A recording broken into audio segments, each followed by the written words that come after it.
Hello दोस्तों, आपका हमारे YouTube channel science by SK में स्वागत है। आज हम फिर से लेके आए हैं क्लास 12 बायोलॉजी बोर्ड एग्ज़ाम 2025-26 के लिए मोस्ट इम्पोर्टेंट क्वेश्चन, जो कि 3 से 5 नंबरों में पूछा जाता है। इसका चित्र ही सिर्फ बनाने के लिए 3 नंबरों में पूछा जाता है। बाकी कभी कभी चित्र सहित संक्षिप्त व्याख्या करने के लिए 5 नंबरों में पूछ लिया जाता है। लगभग हर बार चित्र संक्षिप्त टिप्पणी करने के लिए ही इस पर पूछा जाता है। तो यह क्वेश्चन 5 नंबरों में हर एक सेट में पूछ लिया जाता है। यूपी बोर्ड में 7 सेट होते हैं, तो लगभग 7 सेट में ही पूछ लिया जाता है हर वर्ष। तो यह क्वेश्चन मैंने एक बार पहले भी पढ़ा रखा है, लेकिन यह क्वेश्चन बहुत इम्पोर्टेंट होने के कारण मैं फिर से एक बार अच्छे से इसे समझाने का प्रयास करूँगा। तो हमारा आज का क्वेश्चन क्या है? मनुष्य में मादा जनन तंत्र का संक्षिप्त वर्णन कीजिए। यानी कि जो मनुष्य में मादा जनन तंत्र होता है उसका संक्षिप्त वर्णन करने के लिए बोल रहा है, तो चित्र भी बनाना पड़ेगा इस क्वेश्चन में। तो हमने इसीलिए यहाँ पे डायग्राम रख रखा है। अब मादा जनन तंत्र क्या होता है? तो जनन अंगों को मिलाकर ही क्या तो मादा जनन तंत्र बनता है। जो मादा में जनन अंग होते हैं उन्हीं को मिलाकर मादा जनन तंत्र बनता है। तो अब हम देख लेते हैं कि अंडाशय क्या होता है, जो कि सबसे मोस्ट इम्पोर्टेंट अंडाशय ही होता है। तो एक जोड़ी अंडाशय मादा के उदर गुहा के निचले दोनों तरफ स्थित होते हैं। यानी कि जो मादा होती है उसमें एक जोड़ी अंडाशय उदर गुहा के निचले भाग में दोनों तरफ स्थित होते हैं। यह मादा जनन तंत्र का प्रमुख अंग होता है। तो यहाँ पे क्या अंडाणुओं और हार्मोन का भी निर्माण होता है। तो जो कि ये आप देख रहे हैं, यही अंडाशय है, दोनों तरफ स्थित है। यह संख्या में 2 तथा 1 जोड़ी होते हैं।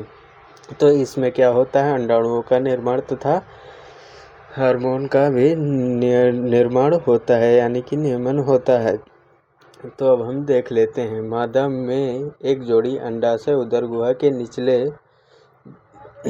भाग में दोनों तरफ स्थित होता है। यानी कि जो मादा होती है उसमें एक जोड़ी अंडाशय उदर गुहा के निचले भाग में दोनों तरफ स्थित होते हैं। यह मादा जनन तंत्र का प्रमुख अंग होता है। यानी कि जब यहीं पर सारा प्रक्रिया होती है, अंडाणुओं का निर्माण ही नहीं होगा तो मादा जनन तंत्र का क्या फायदा। तो यह मादा का प्रमुख अंग होता है और यहाँ पर ही हार्मोन का निर्माण होता है। इसमें अंडाणुओं का निर्माण तथा अंतःस्रावी हार्मोन, यानी कि इसी में अंडाणुओं का निर्माण और अंतःस्रावी जो हार्मोन होते हैं एस्ट्रोजन और प्रोजेस्टेरोन हार्मोन का भी स्राव होता है। अब एस्ट्रोजन हार्मोन का कार्य क्या होता है? तो एस्ट्रोजन हार्मोन क्या होता है? यह द्वितीय गौण लैंगिक लक्षण होता है, जिससे कि महिलाओं में परिवर्तन होते हैं, जैसे कि आवाज़ का पतली होना। 10 से 12 वर्ष की आयु में आपने देखा होगा महिलाओं की आवाज़ का पतली होना, और जो दूध ग्रंथियाँ होती हैं उनका स्टार्टिंग होना, और जो कि आवर्त चक्र या मासिक धर्म होता है उनका भी नियमन होना स्टार्ट हो जाता है 12 से 13 वर्ष की आयु में महिलाओं में। तो यह सब किसके कारण होता है? द्वितीय गौण लैंगिक लक्षणों के कारण। और द्वितीय गौण लैंगिक लक्षण किनके कारण होते हैं? तो एस्ट्रोजन हार्मोन के कारण। अब प्रोजेस्टेरोन हार्मोन का क्या काम होता है? तो प्रोजेस्टेरोन हार्मोन जनन मतलब तो प्रोजेस्टेरोन हार्मोन जनन क्रियाओं में सहायक होता है। अब हम आगे देखेंगे अंडवाहिनी क्या होती है। हमारी अंडवाहिनी क्या होती है? तो अंडवाहिनी यहाँ से लेकर ये फिमरी झिल्ली हो गई, और इसके बाद इसे कीपक भी कहते हैं। यहाँ से लेकर यहाँ तक की से ही अंडवाहिनी या फिर तुम्बिका। यहाँ पे देखिए कितने भाग होते हैं। इसे अंडवाहिनी नलिका कहते हैं, यहाँ से लेकर यहाँ तक। अब यहाँ पे ये कीपक हो गया, इसके बाद यहाँ पे एम्पुला या फिर तुम्बिका हो गया, यहाँ पर संकीर्ण पक्ष या फिर इस्थमस हो गया। जो कि एम्पुला या तुम्बिका होता है, यहीं पर शुक्राणु और अंडाणु यहीं पर आपस में निषेचन करते हैं, जो कि एम्पुला या तुम्बिका भाग होता है। तो अब हम आगे देख लेते हैं। अंडाशय के पीछे एक कीपक जैसी संरचना होती है, जिसे अंडवाहिनी कहते हैं। यानी कि अंडाशय के जो पीछे एक कीपक जैसी संरचना होती है, जिससे अंडवाहिनी कहते हैं। अंडाशय में निर्मित अंडवाहिनी के द्वारा ही गर्भाशय तक पहुँचते हैं, यानी कि जो अंडाशय में यहाँ पर जो अंडाणु निर्मित होते हैं वो अंडवाहिनी के द्वारा ही यहाँ गर्भाशय तक पहुँचते हैं।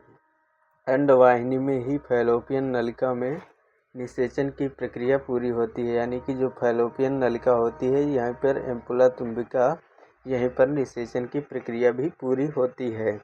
उसके बाद जो कि युग्मक होता है वो यहीं पर आके स्थापित हो जाता है गर्भाशय में।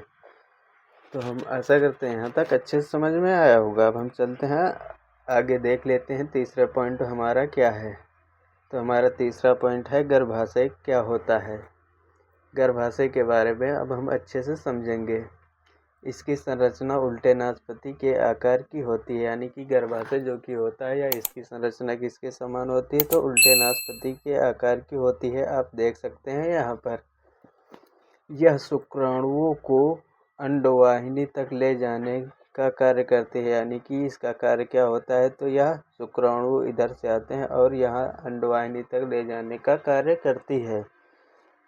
गर्भाशय में ही भ्रूण का भरण पोषण होता है, यानी कि जो गर्भाशय में होता है तो गर्भाशय में ही भ्रूण का भरण और पोषण होता है।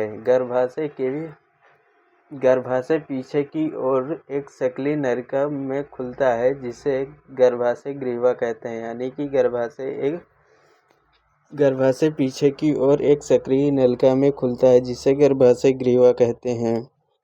तो गर्भाशय कहाँ खुलता है, तो एक सक्रिय नलिका में खुलता है जिसे गर्भाशय ग्रीवा कहते हैं। अब हम लास्ट पॉइंट देख लेते हैं, योनि क्या होती है। यह मादा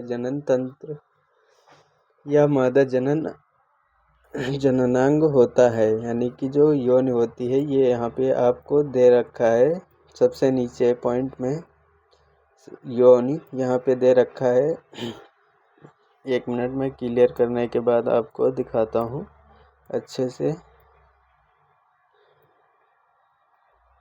यहाँ पे सबसे नीचे दे रखा है योनि, यहाँ पे योनि दे रखा है। तो यहाँ से लेकर यहाँ तक की नीचे की ओर योनि होती है।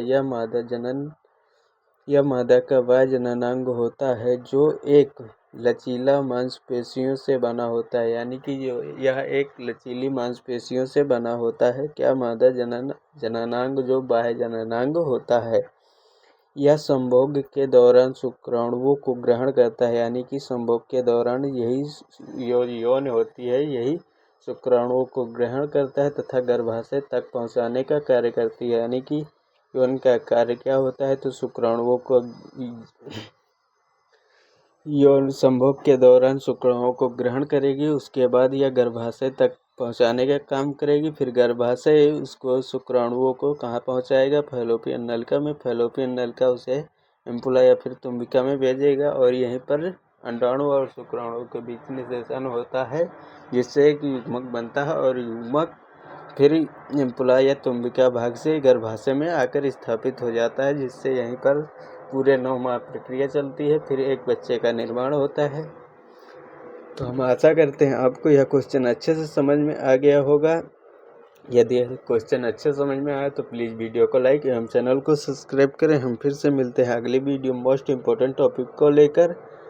यदि आपको किसी भी क्वेश्चन में डाउट है तो आप कमेंट में कमेंट कीजिए, मैं उस क्वेश्चन को अच्छे से समझाने का प्रयास करूंगा। तब तक के लिए thank you watching for video. हम फिर से मिलेंगे अगली मोस्ट इम्पोर्टेंट टॉपिक को लेकर।